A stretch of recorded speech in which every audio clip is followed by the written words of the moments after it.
Magahi recording studio Pawapuri. Magahi recording studio Pawapuri. देखा ले लियो छौड़ी गहिरा कई नारावा लगैले हलियो एक दिन चापाकला पे के मारवा। देखा ले लियो छौड़ी गहिरा कई नारावा लगैले हलियो एक दिन चापाकला पे के मारवा। और जवानवा दिमगवा में झनझन करगे जहिए से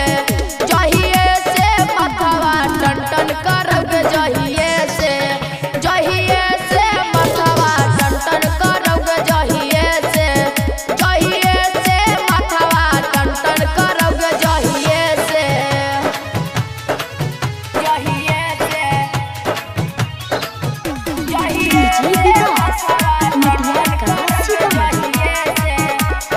मगही रिकॉर्डिंग स्टूडियो पावापुरी।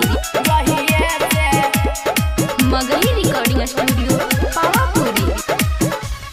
हे गे काहे इतना लगड़ो हानी छौड़ी तू जाम के दुनु बैलू नाम के आजुरी में थाम के।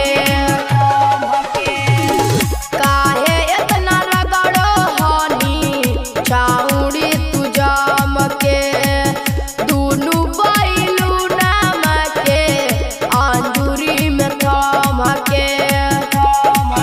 जैसे बाल्टी में लोटावा ढंढन करोगे जहिए से मथवा टन टन करोगे जहिए से मथवा टन टन करोगे जहिए से मथवा टन टन करोगे जहिए से।